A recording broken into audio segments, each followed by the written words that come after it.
जिसने माता पिता की न सेवा करी,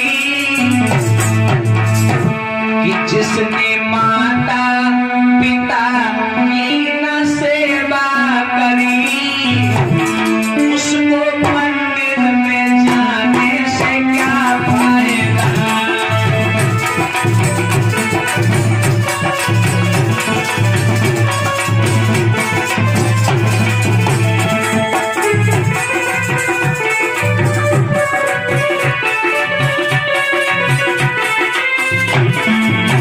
याद रखना भैया,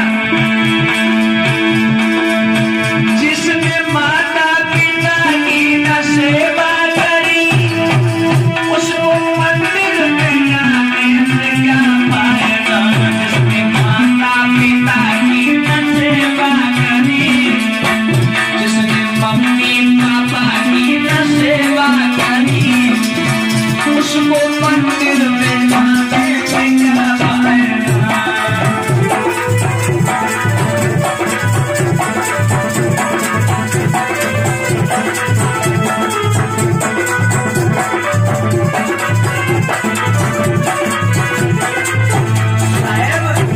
मैंने देखा है कि बहुत से बच्चे ऐसे हैं साहब कि अम्मा पापा घर में भूखे बैठे, उनसे कोई कुछ नहीं पूछता तक नहीं, और हम लोग तीरथ करने चले जाते हैं। साहब एक बात याद रखना, यदि आप अपने माँ बाप का सम्मान नहीं करोगे ना, तो ये तीरथ करना, भगवानों को बुलाना मनाना, बाबा साहब की पूजा करना, बुद्ध की पूजा करना, राम जी की पूजा करना, श्याम जी की पूजा करना, सब व्यर्थ है। जानती हो, अगर कोई देवी देवता है तो वो हमारे तुम्हारे माँ बाप है। क्यों?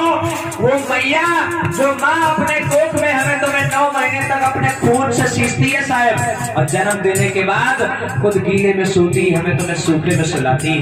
उस माँ को भूलना नहीं। लोगों में कहना चाहूंगा, जिसने माता पिता की न सेवा करी, उसको मंदिर में जाने से क्या फायदा। काशी मथुरा गया करने तीरथ चला, काशी मथुरा गया करने तीरथ चला, गंगा यमुना नहाने से क्या फायदा।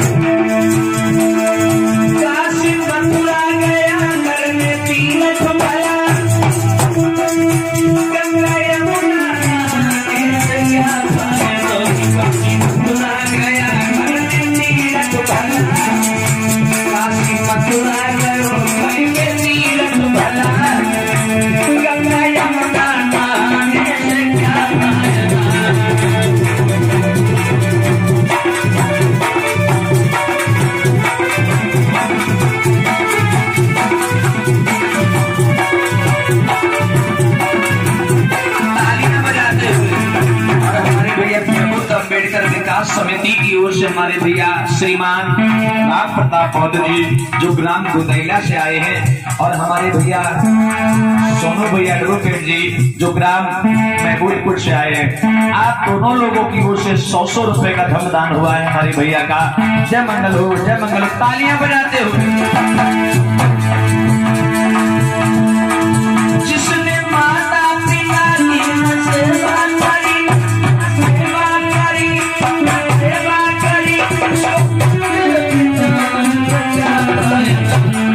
माता पिता की सेवा करी, माता पिता की सेवा करी, उसको मंदिर में जाने से क्या फायदा।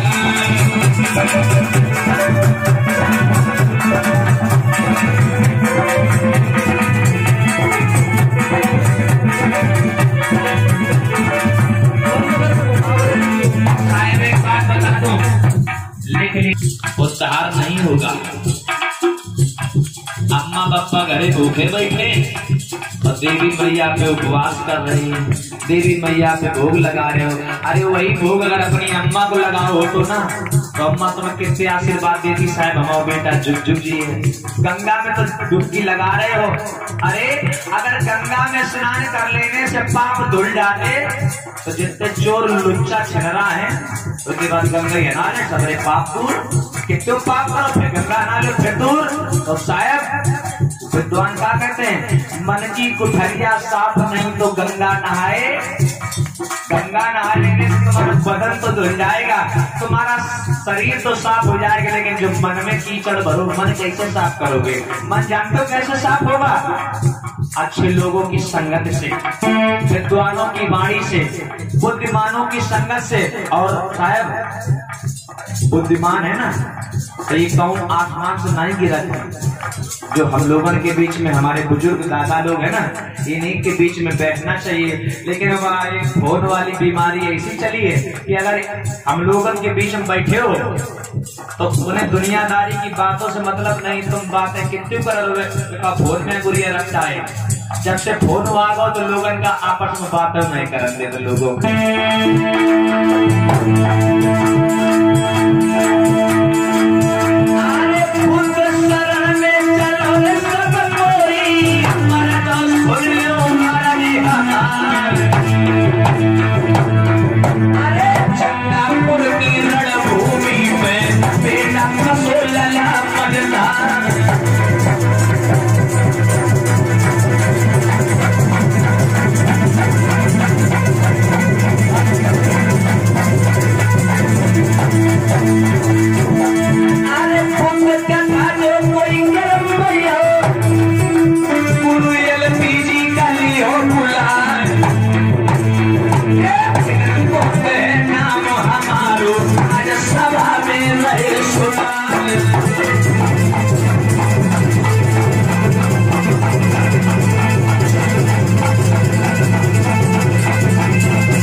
संपर्क करना है तो संपर्क सूत्र होर्डिंग पर लिखा है हमारे गुरुजी का नंबर। और जो लिखे पढ़े ना है ना, वे हमारे साथ बोलो एक ही नाम याद कैसे। 36 65 55 99 36 65 55 आखिरी में साथ नहीं हो मिला।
गुरु LPG के चिंता करी मौन